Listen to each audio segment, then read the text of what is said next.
पुष्पा माता जी, आप आ जाएं, कुछ मम्मा के बारे में आपको सुनाना है। आदरणीय पुष्पा माता जी लगभग 50 साल से इस ईश्वरी पद पर चल रही हैं, तो मेरा निवेदन है आप आ जाइएगा।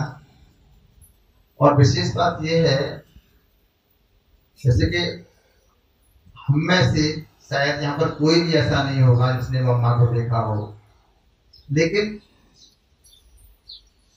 हमारे विश्वविद्यालय की प्रथम मुख्य प्रशासिका मीठी मम्मा, उन्होंने अपने पुरुषार्थ के द्वारा हजारों लाखों बहनों को अपने समान बना दिया।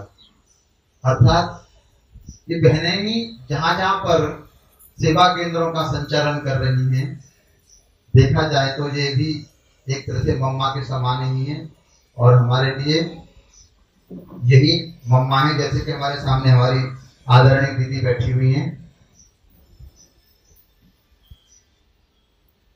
ये भी हमारे लिए मम्मा के समान ही हैं।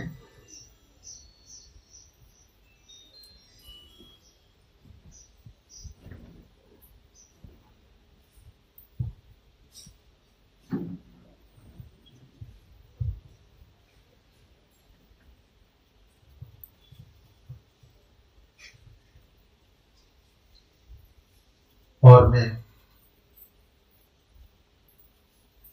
मम्मा सम्मान हमारे साथ दीदी बैठी हुई हैं, उनके लिए जरा आप ताली बजा दीजिए, माता जी के लिए ताली बजा दीजिए। और कार्यक्रम को आगे बढ़ाते हुए मैं आदरणीय पुष्पा माता जी से निवेदन करूंगा कि अपने इस ज्ञान के अनुभव युक्त तो कुछ संस्मरण सुनाएं, जिससे हम सब लाभान्वित हों। आदरणीय माता जी। ओम शांति। मामा की महिमा मुरली ने सुनी, सदस्य विभोर भाई ने सुनाई, हरिदत्त भाई ने सुनाई, तो सुनते ही आए हैं हर साल। लेकिन अब हमें प्रयास करना है कि उन जैसा बने। उन्होंने जो धारणाएं की वो हम अपने जीवन में लाएं। खाली सुनने सुनाने से कभी व्यक्ति ऊंचाइयों को नहीं छूता, और बनने से, करने से उस समान बनता है। तो मम्मा के गुण तो बहुत हैं, लेकिन मैं अपने जीवन का अनुभव बताती हूँ कि हम किसी क्षेत्र में भी आगे बढ़ना चाहते हैं, आश्रम कोई भी हो, गृहस्थ आश्रम हो, चाहे संन्यास आश्रम हो, चाहे शिव बाबा का आश्रम हो, हमारे अंदर 3 गुण होने चाहिए, जिससे, और उनमें मम्मा में ये विशेष 3 गुण थे। हमारे आश्रम में आगे बढ़ने की विधि, रहने की विधि, दूसरों को खुश करने की विधि, ये 3 हमारे अंदर आदतें या स्वभाव होना चाहिए। कि ब्रह्मचर्य आश्रम के 3 आधार, स्वच्छता, सादगी, सरल स्वभाव, ये 3 स्वभाव जिसके अंदर होंगे वो मम्मा समान बन जाएगा। और मम्मा के अंदर ये 3 स्वभाव, 3 आदतें थी, ये हमको धारण करनी है। सुनते सुनाने तो हम बहुत आए हैं। भक्ति में क्या है और ज्ञान में क्या है, इसमें थोड़ा अंतर इस विषय पर। भक्ति में है भागते रहना और भटकते रहना। संतुष्टि नहीं मिलती। अगर संतुष्टि मिलती होती तो हम एक को पाकर के गंगा जी नहा करके बैठ जाते घर, या हम तीर्थों पे जाते हैं, किसी के दर्शन करने के बाद बैठ जाते। भटकते ही रहे और भागते रहे। और ज्ञान में जब आए तो हमको एक जैसे संतुष्टि का मार्ग मिल गया कि हमें कुछ मिला है, तो भटकना बंद हो गया। भक्ति क्या है? एक सरोवर है, संसार एक सागर है। तो इस सागर में हम सभी भक्ति करते थे और भगवान से कहते थे कि हमें भगवान पार लगाओ। ये सभी की आराधना थी या पुकार थी कि हमें पार लगाओ। काय से लगाओ? संसार सागर से हमें पार लगाओ। इस संसार को भी सागर कहते हैं।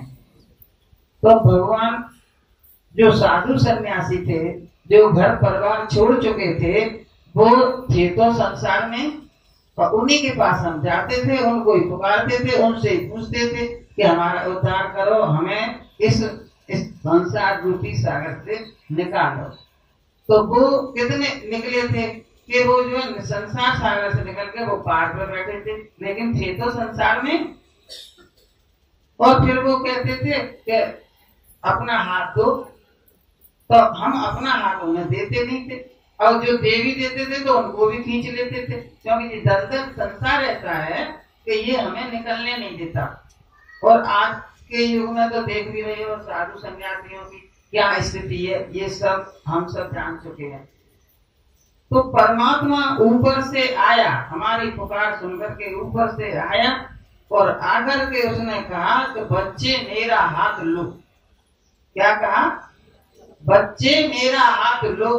तो जब उसने अपना हाथ बढ़ाया और हमने उसका हाथ पकड़ा, तो हमको संसार स्वरूपी सागर से निकाल करके और एकांत में या संसार से हमारा मन बुद्धि अलग रख दिया।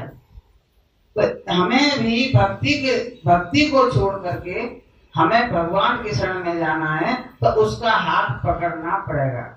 यदि हमने उसका हाथ पकड़ लिया तो फिर हम इस संसार में नहीं गिरेंगे, क्योंकि वो सर्वशक्तिमान है।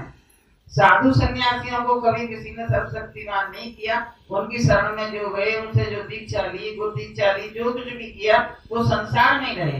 लेकिन परमात्मा ने आकर के हमारा हाथ पकड़ा और निकाल के संसार से अलग रख दिया कि बच्चे अब हम सभी आपस अपने अंदर झांक के देखें कि क्या हम संसार में हैं या हम संसार से अलग हैं। प्रयास हमें ये करना है कि सुनते तो हम बहुत आए हैं, लेकिन जीवन में हमारे में धारण कितना हुआ है, उतने नंबर हमको मिलेंगे। ये तो था भक्ति की बात। अब मैं मम्मा की एक गीत सुना।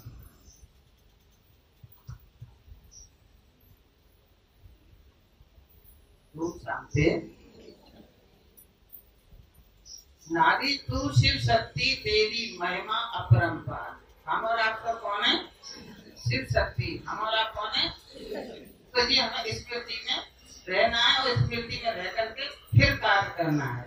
नारी तू शिव शक्ति तेरी महिमा अपरंपार, नर भी तुझको शीश झुकाकर करते नमन हजार। नर भी तुझको शीश झुकाकर करते नमन हजार, अपनी गरिमा को पहचान, अपनी गरिमा को पहचान। मम्मा तो मम्मा ही थी, वो सदा खुश प्रातः खत्म उठाती थी। हर गांव, हर शहर, हर देश विदेश देखा। हर गांव, हर शहर, हर देश विदेश देखा किसने? बच्चों ने। लेकिन मम्मा तेरे जैसा प्यार कभी किसी ने नहीं दिया। कहीं क्यों हुआ है? शायद कि मैं माता पिता हूँ, चाहे कोई भी हो, लेकिन मम्मा जैसा प्यार किसी ने नहीं पाया। वह मम्मा ही है जिसके रहते जिंदगी में कोई कम नहीं होता।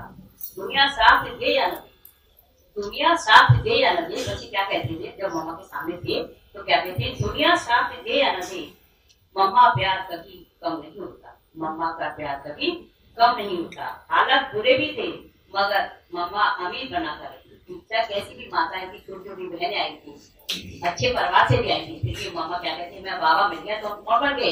अमीर बन गए, क्योंकि उस लड़की हमें वासा ही मिली। हम गरीब थे पर ये बस हमारी मम्मा ही जानती और कोई जानता था मम्मा को। अब एक छोटी होगी ऐसा अनुभव होता है कि मम्मा कहीं नहीं गई, मम्मा हमारे पास है। वो भी मम्मा का रूप लगती है बिल्कुल, तो कहीं नहीं गई है, मम्मा हमारे पास है। वो हमारे पास ऐसी बेटी मम्मा को सभी की तरह से उनको शब्द मम्मा के ऊपर आपने कविता गीत गाए और ताली बजाकर गीत का स्वागत करें, क्योंकि हिम्मते बच्ची मतुरे बाबा। इतनी सारी सभा में आदरणीय बहन जी ने सबसे पूछा, लेकिन इन दो माताओं ने हिम्मत दिखाई। पुनः ताली बजाओ उनके लिए।